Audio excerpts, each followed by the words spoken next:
मैं जब आपसे कहता हूं ना कि देश का गोदी मीडिया जहरीला है और इसका मकसद सिर्फ समाज को बांटना है और सिर्फ प्रधानमंत्री नरेंद्र मोदी का महिमा मंडन करना है, तो यह अतिशयोक्ति नहीं है। मैं बढ़ा चढ़ाकर यह बात पेश नहीं करता हूं।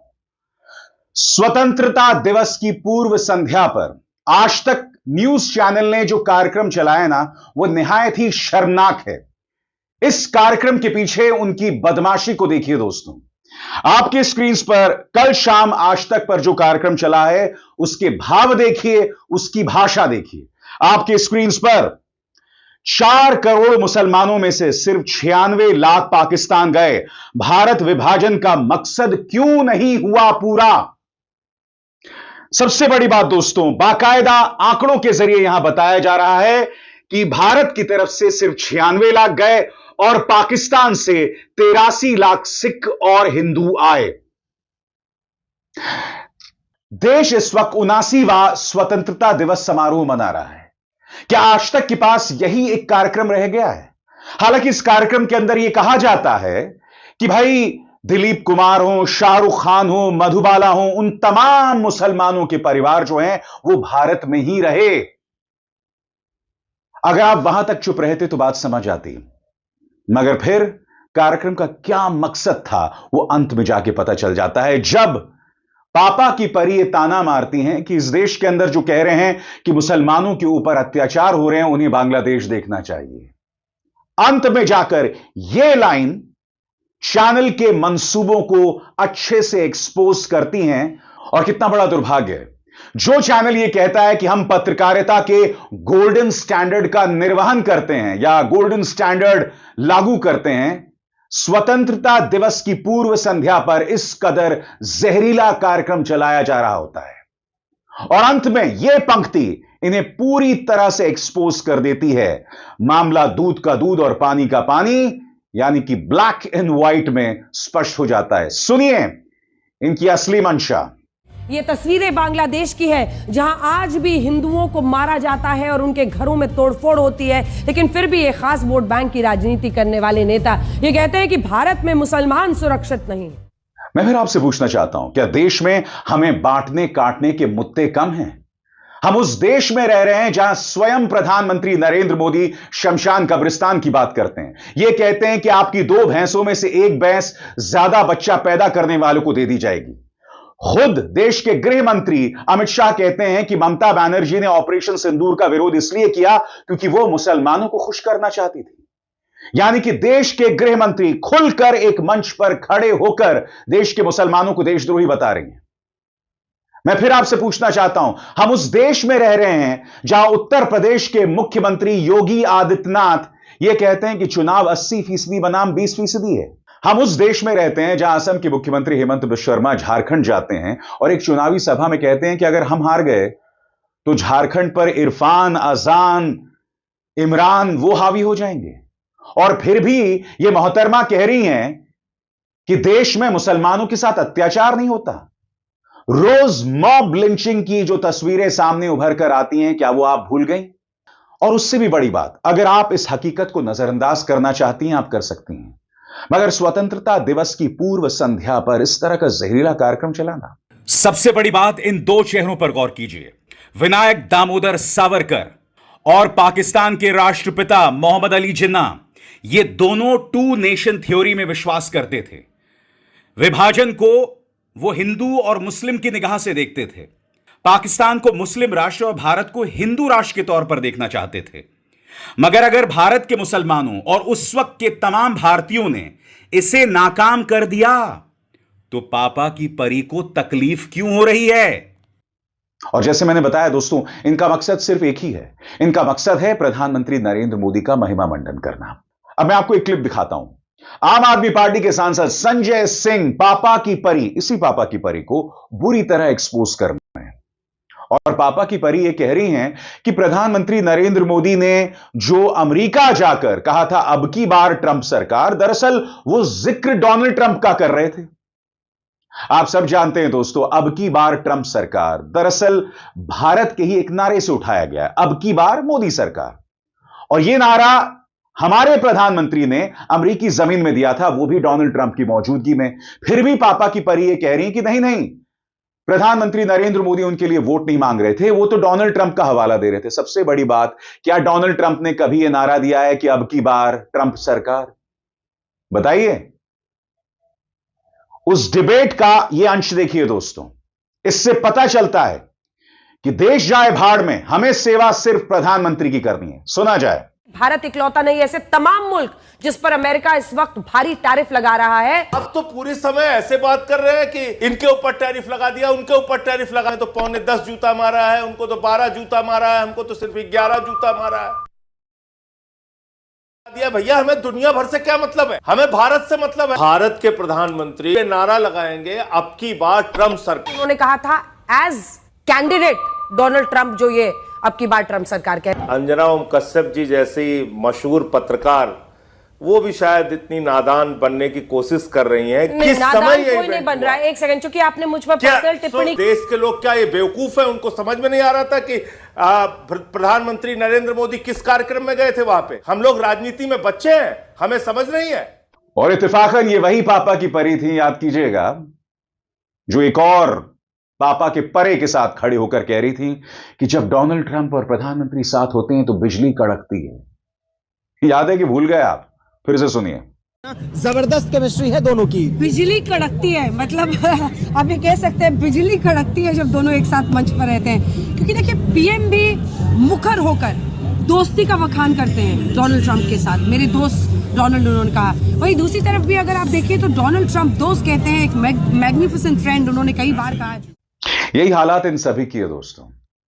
कल स्पेशल इंटेंसिव रिवीजन पर कोर्ट ने अपनी तरफ से सख्त आदेश जारी किए कि 65 लाख वोटर्स जिन्हें हटा दिया गया है, उसको लेकर पारदर्शिता से सारी जानकारी आपको वेबसाइट में डालनी पड़ेगी। याद कीजिएगा, इसी मंच पर मैंने आपको बताया था कि जब पहले दिन की बहस चल रही थी, तब पूरा गोदी मीडिया यह चला रहा था कि विपक्ष हार गया, भाजपा जीत गई, चुनाव आयोग जीत गया, इस तरह के कार्यक्रम चलाए जा रहे थे। और कल अदालत के इस आदेश के बाद सन्नाटा पसरा हुआ है। उल्टा विपक्ष को यह नसीहत दी जाती है कि आप क्यों सड़क पर उतर रहे हैं। विपक्ष का काम है सत्ता से सवाल करना, मगर सुनिए, पापा की परी कह रही कि आप सड़क पर क्यों उतर रहे हैं। इनको इस बात की मिर्ची है। सुना जाए। ये टिप्पणी की गई है। बीते 2 दिनों की टिप्पणी बेहद महत्वपूर्ण है। यह भी कहा गया है कि वोटर को हटाना और जोड़ना आयोग के दायरे में है। अब 17 अगस्त को आप जनता के बीच जाकर यह तय कीजिए चुनाव लड़ना है या नहीं लड़ना है, उससे क्या हो जाएगा? चुनाव तो अपनी नियत प्रक्रिया से जारी रहेगा ना। कंचना यादव जी, ताकत दिखाकर सड़क पर क्या बताना चाहती है आज? और कुछ देर पहले मैंने ट्रंप का जिक्र किया था। जैसे मैंने बताया दोस्तों, पहले ट्रंप और प्रधानमंत्री साथ साथ खड़े होते थे तो बिजली कड़कती थी, और अब क्या कहते हैं कि ट्रंप को सुनता कौन है। अरे भाई, अगर ट्रंप को कोई नहीं सुनता तो तुम मजबूत तरीके से अपनी बात तो रखते। प्रधानमंत्री नरेंद्र मोदी के साथ प्रेस कॉन्फ्रेंस करते हुए डोनाल्ड ट्रंप ने भारत को टैरिफ किंग बताया। हमारे भारतीयों की बेइज्जती करके हमें बेड़ियों में जकड़कर एक प्लेन में भेजा, और मेक्सिको, ब्राजील और कोलंबिया को यह बात मंजूर नहीं हुई। उन्होंने कहा कि नहीं, हम खुद अपना प्लेन भेजेंगे, मगर भारत ने ऐसा नहीं किया। और अब ये क्या कह रहे हैं कि ट्रंप को सुनता कौन है। सुनिए एक और पापा की परी को उन्होंने धमकाने की कोशिश की। डर है क्या टिम कुक? टिम कुक ने क्या कहा? उनके एप्पल ने क्या कहा कि देश में जो जहां पर हमने जैसी व्यवस्था रखी है वैसी की वैसी रहेगी। तो ट्रंप को कोई ना सुन रहा, आपको सुन रहे हैं हम यहाँ पर कि ट्रंप को दुनिया सुन रही। कौन सुन रहा है भाई? और आगे बढ़ने से पहले एक जरूरी संदेश। मेरे कार्यक्रमों के लिए आप नोटिफिकेशन का इंतजार मत कीजिए, मेरे चैनल में जाइए और खुद जाकर कार्यक्रम देखिए और रहिए अपडेटेड। और हां, ज्वाइन कीजिए मेरा चैनल, देखिए यह जरूरी संदेश। स्वतंत्र और आजाद पत्रकारिता का समर्थन कीजिए, सच में मेरा साथी बनिए। बहुत आसान है दोस्तों, इस ज्वाइन बटन को दबाइए और आपके सामने आएंगे ये 3 विकल्प, इनमें से एक चुनिए और सच के इस सफर में मेरा साथी बनिए। तो मकसद क्या है दोस्तों? चाहे स्पेशल इंटेंसिव रिवीजन हो, भाजपा के लिए पूरी तरह से फील्डिंग करना हो, डोनाल्ड ट्रंप हो, उस रिश्ते को लेकर कसीदे पढ़े जाते थे, अब कहना कि सुनता कौन है डोनाल्ड ट्रंप की। अरे भाई, अगर डोनाल्ड ट्रंप की कोई सुनता नहीं तो बोलने की हिम्मत तो करते। विदेश मंत्रालय अपनी तरफ से एक बयान जारी कर देता है, मगर माननीय लेजर आइज एस जयशंकर खामोश रहते हैं। प्रधानमंत्री नरेंद्र मोदी ने आज तक एक शब्द नहीं कहा। स्वतंत्रता दिवस समारोह में उनके भाषण के दौरान उनके मुंह से ट्रंप शब्द नहीं निकला। आप देश को संबोधित कर रहे थे, कम से कम अभी तो देश की अस्मिता को लेकर आप बात कहते, मगर नहीं साहब। और सबसे बड़ी बात, प्रधानमंत्री नरेंद्र मोदी अमेरिका जाकर वोट मांगते हैं, फिर भी यह कहा जाता है कि नहीं साहब, उन्होंने डोनाल्ड ट्रंप के लिए वोट नहीं मांगा। आप भूल गए कोरोना की लहर, कोरोना अपना प्रकोप दिखा रहा था, तब आपने नरेंद्र मोदी स्टेडियम में उनका स्वागत किया, माय फ्रेंड डोनाल्ड ट्रंप। भूल गए आप? देखिए और फिर से सुनिए। My friend, India friend, the president of the United states of America, mister Donald Trump. हम सब खड़े होकर के नमस्ते ट्रंप, नमस्ते ट्रंप। मैं फिर आपसे पूछना चाहता हूं, कौन सा देश इस तरह का ड्रामा करता है? देश कोरोना का सामना कर रहा है और आपने अपनी छवि को बेहतर करने के लिए डोनाल्ड ट्रंप को बुला लिया, गुजरात और देश की जनता को बताने के लिए कि देखो, मैंने अमेरिकी राष्ट्रपति को बुलाया और ये आ गए यहां पर। आपने तो वोट भी मांगा, आपने कोरोना में उन्हें बुलाया भी, तो इस सब का क्या हुआ? अब ये सवाल तो पूछा जाएगा ना, इन पापा की परियों में से कोई ये सवाल नहीं पूछेगा। यह सवाल तो पूछा जाएगा ना कि ये सब जो आपने चीजें की, उसका फायदा भारत को क्या हुआ? मैं आपको बताता हूं भारत को क्या फायदा हुआ। 1, 50% टैरिफ। 2, असीम मुनीर को बुलाकर अपनी गोद में बिठाकर उसे लंच करवाना। 3, पाकिस्तान के साथ साझेदारी कोयले के क्षेत्र में, पाकिस्तान के साथ साझेदारी आतंकवाद से मुकाबला करने को लेकर। यह तो वही हो गया कि भाई आप दूध की रखवाली की जिम्मेदारी एक बिल्ली को दे दें। मैं और भी उपमाएं दे सकता था और भी मिसाल दे सकता था। तो यह सब हो रहा है दोस्तों। सबसे बड़ी बात, डोनाल्ड ट्रंप का जो एक काम है कि उन्होंने भारत और पाकिस्तान को बराबरी पर नहीं, अब पाकिस्तान को भारत के ऊपर रख दिया है। यह देश का दुर्भाग्य है दोस्तों कि इस देश में ऐसा मीडिया है, मगर अब तो तमाम हदों को पार किया जा रहा है। हालांकि हदें बहुत पहले ही पार हो चुकी हैं और इससे बड़ी बड़ी गलतियां इन्होंने की हैं। यानी कि स्वतंत्रता दिवस की पूर्व संध्या पर जो हमारे लिए एक पावन अवसर है, उसे भी हिंदू मुस्लिम किया जा रहा है। वरना मैं आपसे पूछना चाहता हूं, यह कार्यक्रम करने का क्या मकसद था बताइए? और फिर अंत में यह कहना, यह ताना मारना कि जो लोग ये कहते हैं कि भारत के अंदर मुसलमानों के साथ ज्यादतियां हो रही हैं, उन्हें बांग्लादेश की तरफ देखना चाहिए। अरे मैं क्यों देखूं बांग्लादेश की तरफ? सवाल यह कि तुम बांग्लादेश का सहारा लेकर, पाकिस्तान का सहारा लेकर अपनी राजनीति इस देश में चमकाते हो। अगर वहां पर अत्याचार हो रहा है, और हो रहा है, उसमें दो राय नहीं है, चाहे पाकिस्तान हो चाहे बांग्लादेश हो, तो क्या आपको लाइसेंस मिल गया है यहां भारत के अंदर जहरीले बयान देना? आपने अपने कार्यक्रम में जिन मुस्लिम परिवारों का जिक्र किया, उनमें आपने शाहरुख खान का भी जिक्र किया।